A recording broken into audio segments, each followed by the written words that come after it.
Braja Jana Ranjana Jasadanandana Braja Jana Ranjana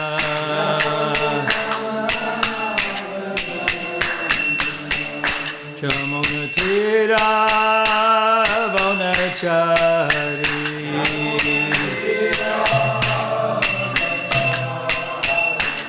Chamunatira Bonachari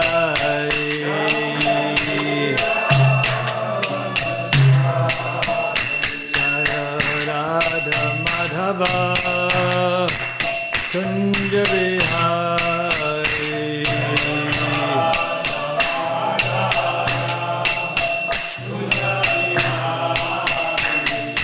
Gopi Jana Balaba Giri Baradhari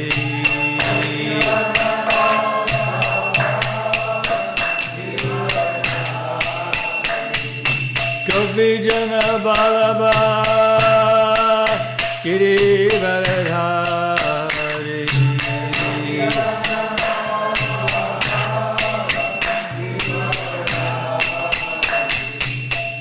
Jasodanandana Braja Jana Ranjana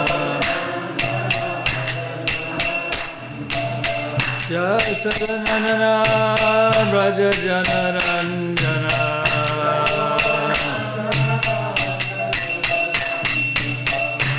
Yamunatira Bonachari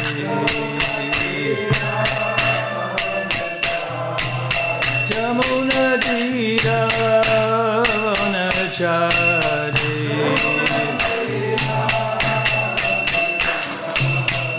Jaya Radha Madhava Kunja Vihari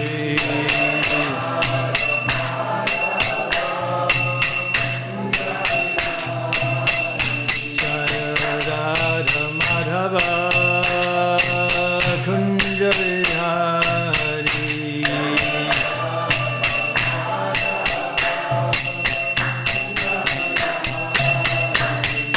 Gopi Jana Balaba Giri Baradhari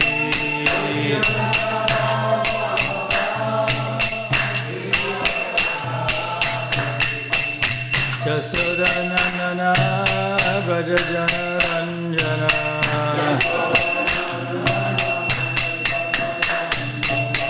Jasodanandana Braja Jana Ranjana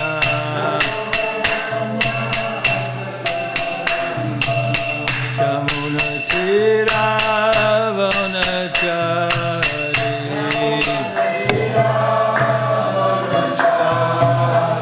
Yamunatira Bonachari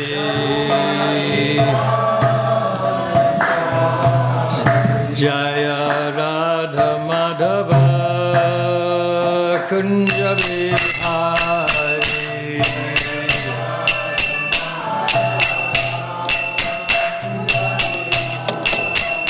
Jaya Radha Madhava Kunja Vihari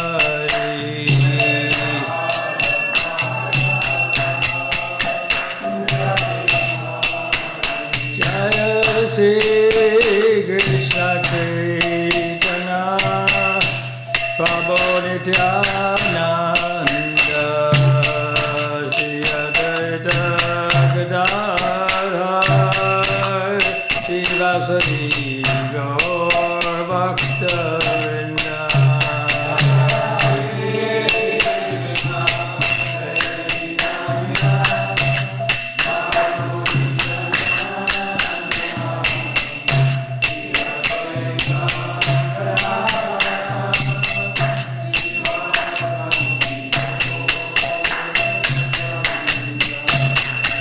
Jai Krishna Chaitanya Prabhu Nityananda Shri Advaita Gadadhar Shivasadi Gaur Bhakta-vrinda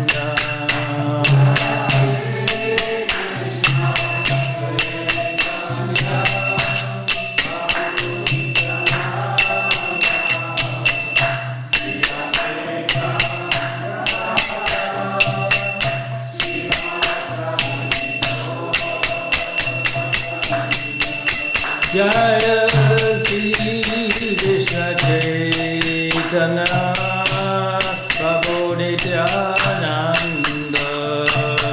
Shri Advaita Gadadhara Sivasadi Gaur Bhaktivinoda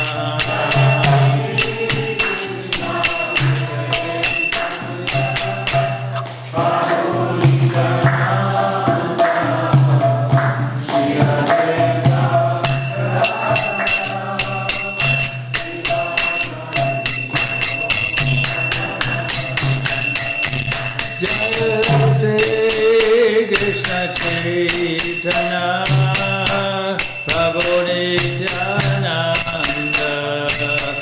Shri Advaita Gadadhara Sivasadi Gaur Bhaktivinoda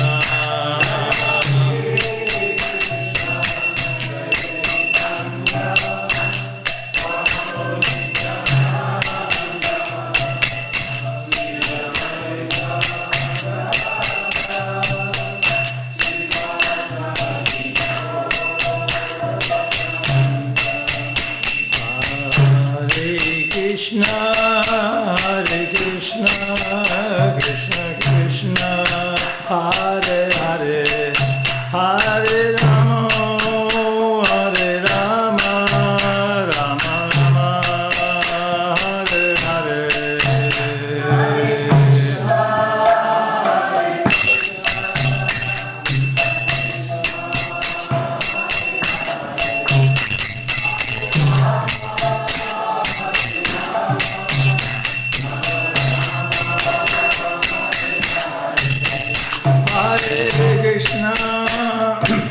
Hare Krishna, Krishna Krishna, Hare Hare, Hare Rama, Hare Rama, Rama Rama, Hare Hare.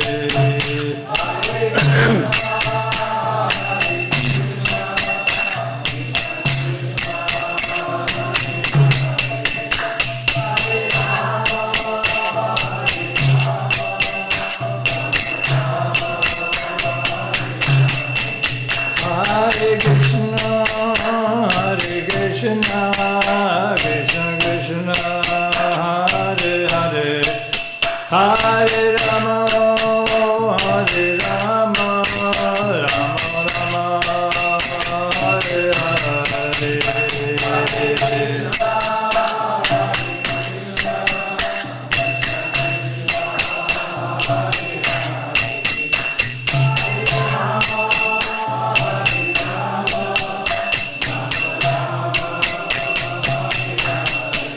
Hare Krishna, Hare Krishna, Krishna Krishna, Hare Hare, Hare Rama, Hare Rama, Rama Rama, Hare Hare.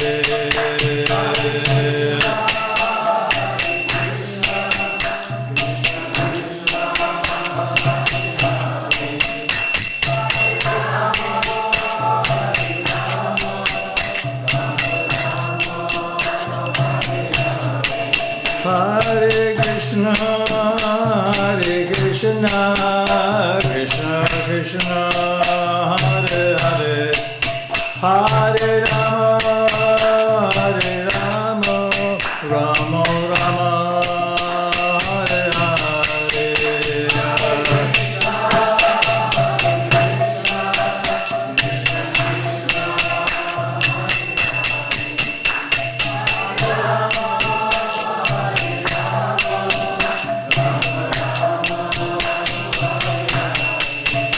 Jaya Prabhupada, Jaya Prabhupada, Jaya Prabhupada, Jaya Prabhupada.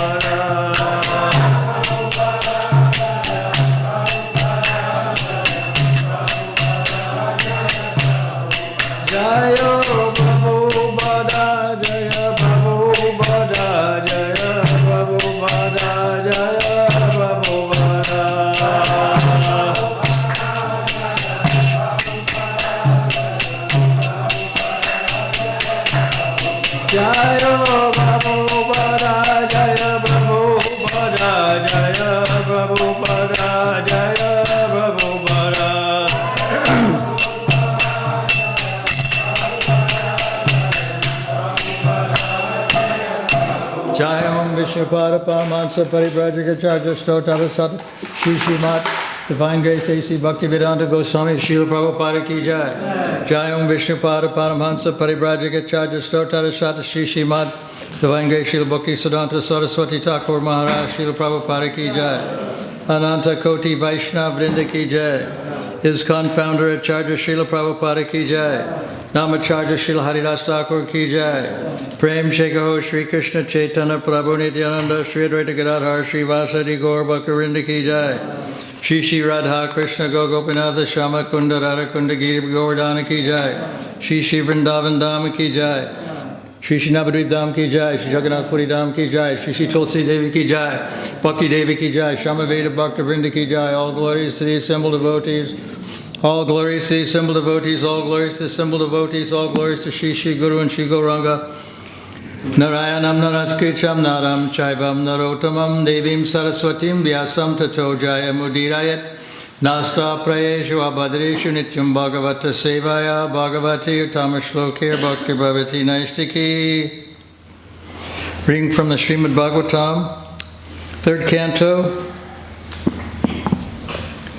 21st verse, 33rd text. Maitreyo Vacha Evam Tam Ambasya Yata Bhagavan Pratyagakshayaha Jagama Bandhu Sarasaha Sarasvatya Parishriyat Maitreyo Vacha Evam Ta Anubasyata Bhagavan Pratyagakshajaha Jagama Bindu Saran Asaha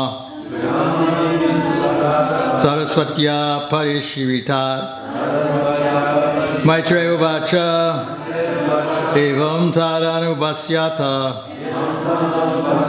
Bhagavan Pratyagakshajaha Jagama Bandhu Sarasaha Sarasvatya Parishvita Maitreyo Vacha Evam Tamar Basyata Bhagavan Pratyagakshajaha Jagama Bindu Sarasaha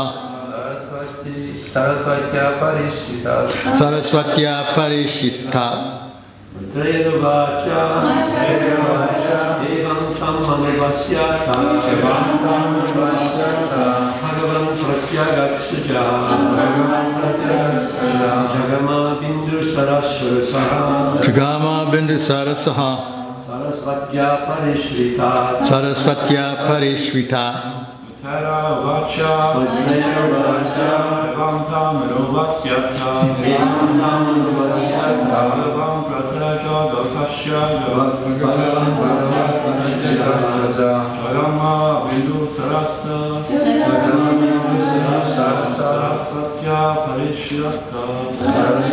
Parishvita. Ladies, Maitreyo Vacha Evam Tadanubhasyata Bhagavan Pratyagakshajaha Jagama Bindu Sarasaha Parishita Maitreyo Vacha. The great sage Maitreya said, Evam, thus, Tam, to him, Anubhasya, having spoken, Ata, then, Bhagavan, the Lord, Pratyak, directly, Aksha, by senses, Jaha, who is perceived, Jagama, went away, Bindu Sarasaha, from Lake Bindu Sarovara, Sarasvatya, by the river Saraswati, Parishyata, encircled. Translation. Maitreya went on. Thus, having spoken to Gardama Muni, the Lord, who reveals himself only when the senses are in Krishna consciousness, departed from that lake called Bindu Sarovara, which was encircled by the river Saraswati. Purport by Srila Prabhupada. One word in this verse is very significant. The Lord is stated here to be Pratyaga Akshajaha.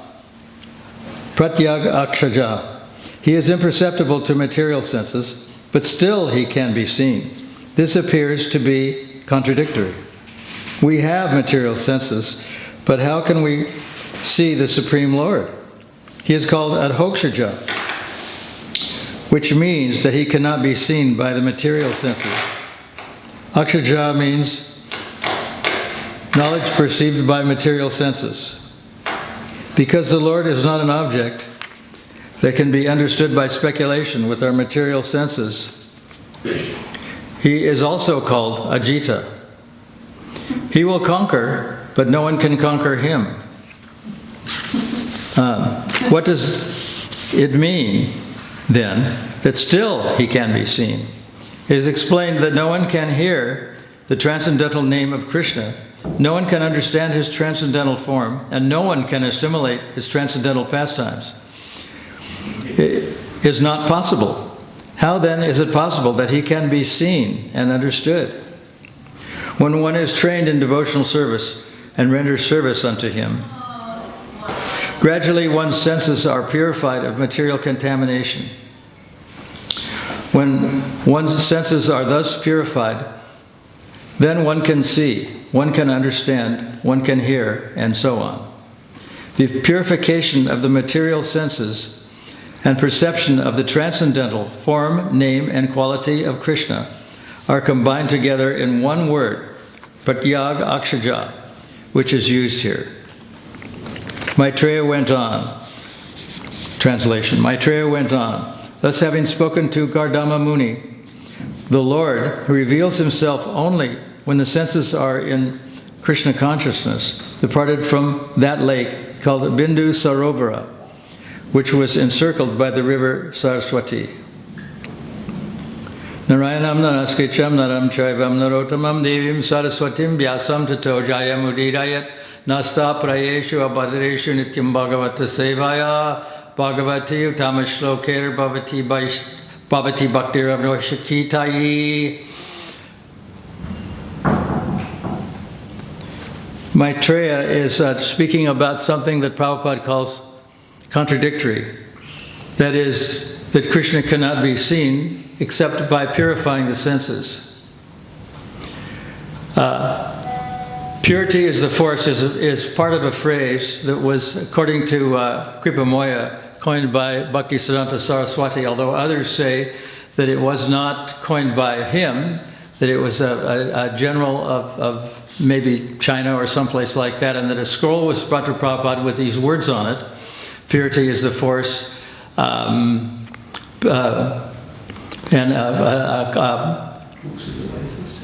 preaching is the essence, utility is the principle, and what's the other one? Books are the basis. Huh? Books are the basis. Books are the basis. And Prabhupada saw it, and he approved of it, and it was used over and over again in the Sankirtan newsletter. So I don't know which story is correct, but it's quite possible that it was formulated by Bhaktisiddhanta Saraswati. So there's a contradiction, apparent contradiction, in that unless the senses are purified, Krishna cannot be perceived or seen. There was a devotee who has departed now, named Shrutidhar. He became Shrutidam later on. He was at Bhaktivedanta Manor, and there was a drama depicting the reading of the deities. And Shrutidam played the part of Srila Prabhupada. And he studied the facial expressions, the movements, and of Prabhupada very, very intricately before the drama went into force, and it was performed by all the devotees at Bhaktivedanta Manor. He played the part of Prabhupada greeting the deities. And I saw this drama, and I was very amazed at how much he simulated Srila Prabhupada's actions. He had the same facial expressions, the same movements, the same voice when he talked. And it was a very wonderful drama because the person who played the part of Prabhupada was actually acting as if he were Prabhupada. And that's one of the symptoms of a good actor or actress, that they can play the part of someone living or dead who had specific intonations and specific functions and movements. And it was a very impressive thing. So if purity is the force, what people don't realize when they come to Krishna consciousness is that they're very enamored at first by the friendliness, by the music, by the dancing, by the food, by everything. And the nice spiritual atmosphere, the nice material atmosphere, especially in this part of the world where it's very green. People are very enamored. But what they don't realize is that the sense they cannot perceive Krishna. This devotee, Shrudidama, used to see, like Prabhupada, used to see in the stone deities the actual presence of Prabhupada. He could perceive the presence of Prabhupada. He could actually see Prabhupada.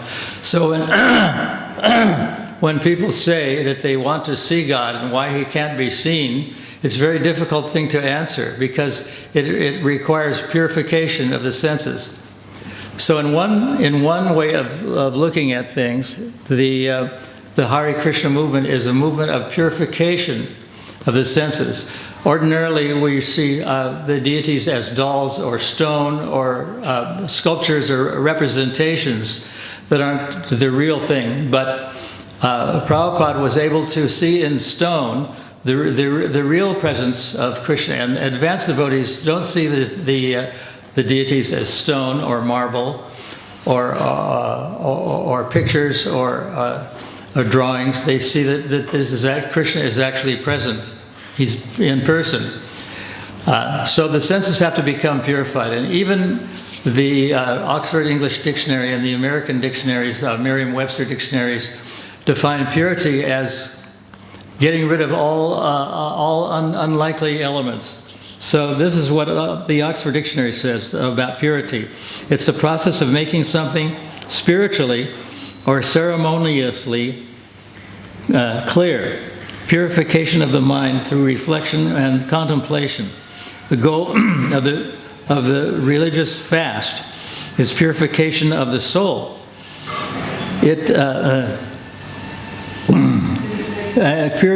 Purification means being conscious of evil.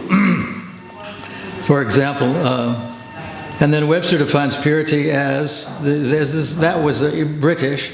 The American dictionary defines it as to clear something from material defilement or imperfection, or to clear from guilt or moral ceremonial blemish, or to free from undesirable elements. So even materialism and materialists, these lexicographers that are writing these dictionaries, in a way they're touching indirectly on something that borders on spirituality when they say that purification means getting rid of undesirable elements. So when the senses are purified, then it's possible to see the deity not as stone, not as marble, not as a picture, but as Krishna himself. So that is the resolution of the contradiction that Krishna is not visible or not perceivable to the ordinary senses. The senses have to become purified. So when it was said that purity is the force, that was the basis of the Krishna consciousness movement. There must be purity, purifying elements, or purity. So everyone who dances and sings and cooks for Krishna and speaks about Krishna, talks about Krishna to his or her friends, is doing so from the purification point of view. When we read these words in the Srimad Bhagavatam about Krishna, they're not ordinary words. They're spiritual. There's a difference between matter and spirit. And the difference is that spiritual senses, the senses of seeing, smelling, hearing, and everything, tasting, can be purified. Nowadays, people are very concerned that there is pollution in the air, in the water, in the ground, and to a certain degree, this is true. It is very polluted, and but the real pollution is in our consciousness. That when consciousness is purified, everything can be seen in its reality. So instead of seeing a tree or a bush or grass, we see everything as a living being. It's said in the Bhagavad Gita that whether we see an advanced soul, a Brahman, or a dog eater, or an elephant, we see instead of seeing them from a material point of view, we see them from a spiritual point of view, that they are souls. This is something that the Western world is not entirely clear about. And in some of the religious philosophies, they say that only human beings have souls. So there's a saying that Christ once said, it's in part of the Ten Commandments, thou shalt not kill. But it doesn't say that thou shalt not kill human beings. So kill, according to Prabhupada, means killing of anything. Trees, plants, insects, birds, animals. Killing means thou shalt not kill, not just human beings. So it does not say in the Ten Commandments, thou shalt not kill human beings. Nowadays, a person is severely punished. Capital punishment means that he's executed for killing another human being. It's called murder. But thousands and literally thousands of animals, especially cows, are slaughtered every day. And there's no punishment from the killers are not punished. But capital punishment is such that, from what we understand, people are exonerated. People are purified, or they're punished. Because in the next life, if they are not punished, they have to be killed like they were killing animals. So in a sense, the Krishna consciousness movement supports capital punishment, that if there is murder of a human being, that person has to be executed. And we even go so far as to say that slaughter of the cows is a sin. It's actually wrong. And that people can be purified of their sins if they're executed. Then the next life, they will not have to undergo the punishment of being slaughtered by animals. There's a very interesting painting in one of the books of a human being slaughtering a cow that's tied up to a stake in the ground, and the human being has an animal head. It's just a sort of symbolic representation of how, if the senses aren't purified, we can be killed by those who we kill, either animal or vegetable or human. That is the case. So purity is very, very important. And Prabhupada says that this word in Sanskrit, see if I can find it.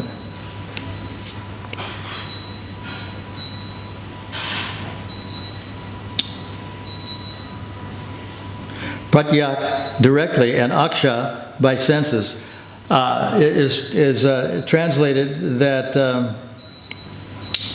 the senses must be purified, and that this is an important word. Pratyaksha akshaja. Pratyag means direct perception, and akshaya. He is imperceptible to material senses, was what Prabhupada says. But still he can be seen, and this appears to be contradictory. We have material senses. The Lord is called adhokshaja, which means that he cannot be seen by the material senses. So when people say that I want to see God, I want to hear God, I want to know what God is, they're coming from a material point of view. And when those very senses of hearing, chanting, smelling, tasting, and hearing are completely purified, then one can actually see and hear Krishna in these words of Srimad Bhagavatam, in the deity made of stone or wood, or picture, or paint, or jewelry. There is an actual sense of Krishna consciousness because the senses become purified. So the whole process of Krishna consciousness is a process of purification of the senses. Once a priest who gave confessions told us that he was very impressed with the fact that confessing to a sinful activity, does not purify the heart. The heart must be purified and cleansed of desire to commit sinful activity. And then and only then can one perceive the Krishna in reality. So the priest, there was in a Catholic church, and he was very impressed with our explanation. He actually told us to talk with him personally, and gave us a donation of $50, which he didn't hand us the money. He just put it in a sealed envelope, and later on we opened it and found out that he was so impressed with our answer that prayaschita, or atonement, cannot be achieved simply by confessing. One must have the sinful desires removed from the heart. That is purification. And unless this purification takes place, one will continue to engage in sinful activities again and again and again. So the whole process of Krishna consciousness is a system of purification. It's purifying the senses so that we can perceive God as He really is, not just as some artists and poets have depicted that God is an elderly figure with a man with a long beard sitting on a throne up in the clouds, but something very different from that. And something very different from that can be perceived only by devotees. And only when they are purified can they see that God is not depicted as an old man with a beard. He's depicted as a very young man. And even when he was 125 years old and had children and great-grandchildren, he looked very young, very youthful, not older than 25, even though he was 125 years old. So that is, and married 16,000 wives, that is the nature of God, the person. He has that, he is the master of all mystic power. It is said in the Bhagavad Gita, Yatra Yogeshwara Krishna, that Krishna is the master of all mysticism. So he can look at the age of 125, he can look at the age of 25, and he can perform any magical things. Nowadays, people think it is a very wonderful thing that we can float on the water. We can acquire something from far away, property CD. But that is possible by Krishna. He can do anything mystical. He can change his shape. He can become a man. He can become a woman. He can become an old man. He can become an insect. He can do anything. He can become a fish. He can become a turtle, which he has done in the past many times. And Krishna can be perceived in many ways because he is the master of all mystic powers. A magician is considered very advanced if he can create an illusion that he is cutting someone in half, or he's cutting someone's head off. But those are all magical performances. They're illusions. Whereas Krishna can, as a master of all mystic powers, he can do all these things in a way that that look completely real, even though they're artificial.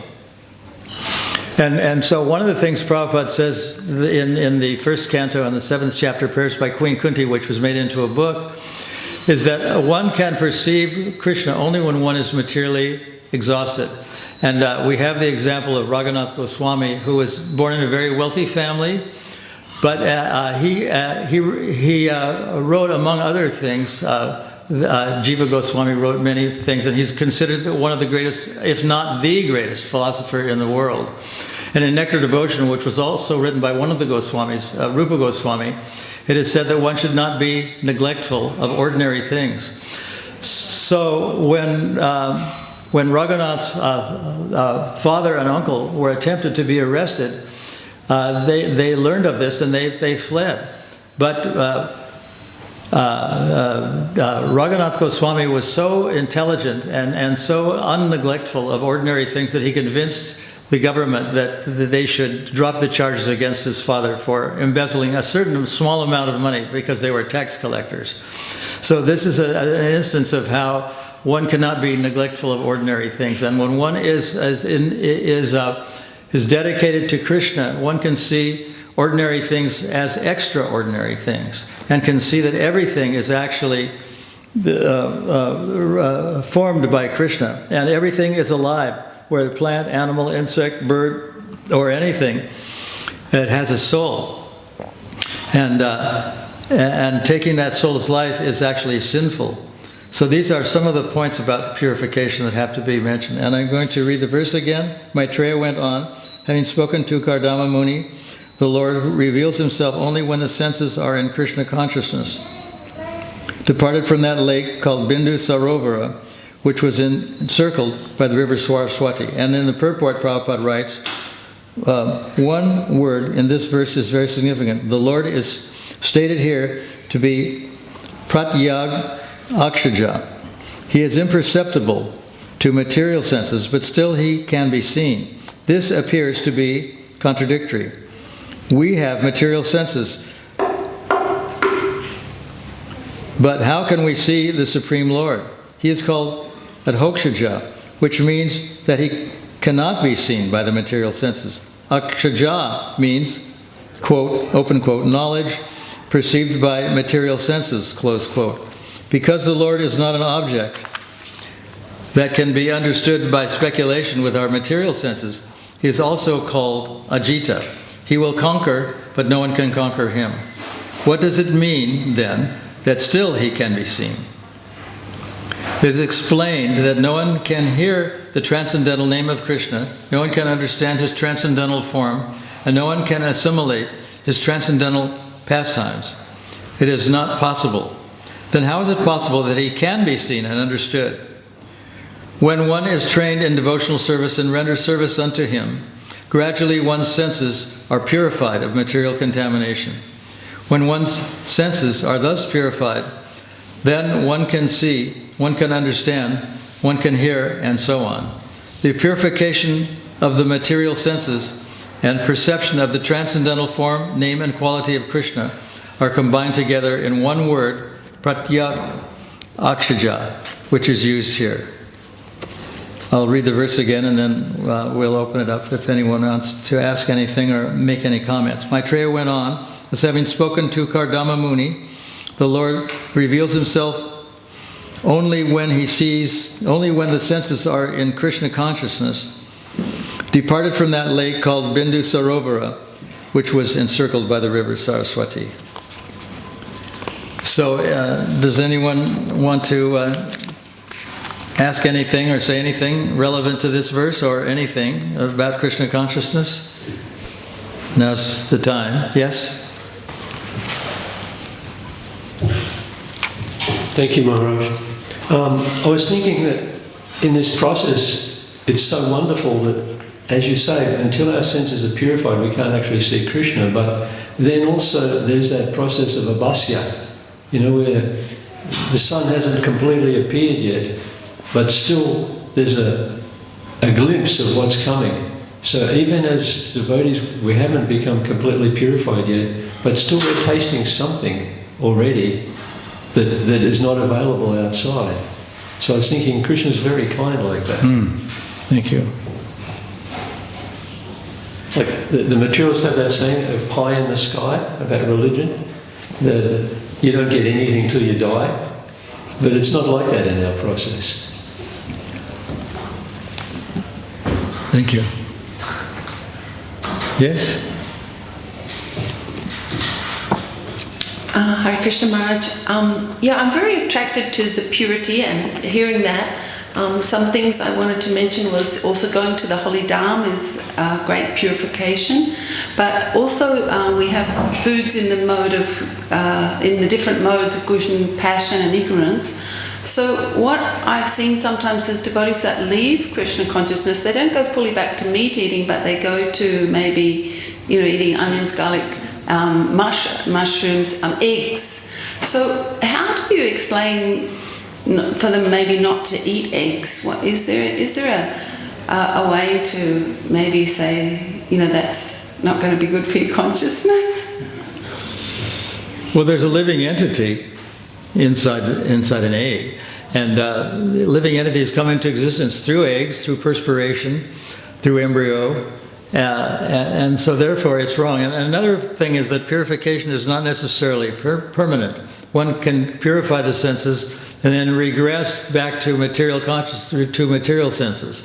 So an act of purification is not necessarily a permanent action. So one can regress. One can go through all the stages, starting with Shraddha and ending in Prema, and still slip back and go back into the material world. So there's no guarantee.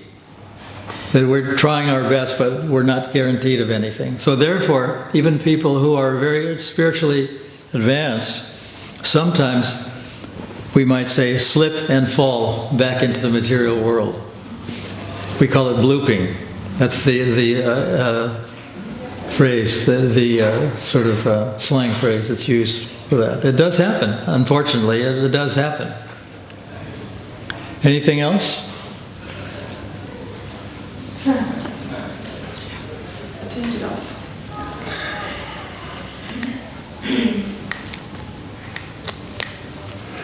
Thank you, Gurush. Correct me if I'm wrong. I heard that we can purify ourselves to some certain extent, and the rest is upon Krishna. Like we can achieve Namabhasa stage of chanting, but not Shuddhanamam. Well, as I was saying, there's no guarantee that purification is going to be permanent. And as we have seen, it's possible to slip back into the material world. It's not usual, but it does happen, unfortunately. Because initially we're very attracted, because Krishna consciousness people are very friendly. They live in a very materially beautiful atmosphere. The music is fantastic. The food is wonderful. And everything, and the philosophy is sublime. Everything about it is very, very blissful. But it soon wears off, and then things become very difficult. So pursuing purity is a very difficult thing to do, but it can be done, and those who are sitting here are attempting to engage in purification. Yeah, my question wasn't about blooping, but about achieving the pure stage of, like, for example, seeing God in the deity's form. So, again, my understanding is we can try to purify our senses, but then until the deities want to reveal themselves as Krishna, we won't be able, by our force, see them. Yeah, it's a very important point, that ultimately Krishna controls. We have another slang term, control freak. But and in a way, Krishna is that, but he's not a freak. He just has absolute control over everything. Whether we're going to stay in Krishna consciousness, whether we're going to leave Krishna consciousness, that's Krishna's final decision. It's not our decision. But we can try doing our best, but ultimately the final decision has to rest with the Supreme Lord. And sometimes Prabhupada has said that being unfortunate is worse than being demonic. That how is it that one can be so pure and so advanced and then leave Krishna consciousness? It's even happened that Prabhupada's personal servants have left the frontline preaching of Krishna consciousness. It's because they're unfortunate. They're in a way they're worse than demons, because they have this unfortunate quality of having become very purified and then losing it all, and then not seeing that Krishna is ultimately in charge of everything. It's part of what happens. Unfortunately, it does. So it's not necessarily that you're wrong that we try and Krishna does everything. But that's always the case. Unless Krishna condones our actions, they're fruitless. They're useless. So we're hoping that Krishna is going to condone our actions. Yes.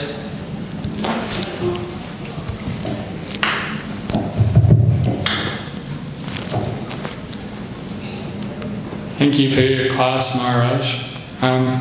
I'm just wondering what the first things you do in the morning when you wake up are. If you. The first thing I do when I wake up in the morning is I try not to be depressed. Because I am very depressed. In those first 10 seconds, it's very, very difficult. But I find that chanting Hare Krishna helps a lot. Thank you. This lady had something to say?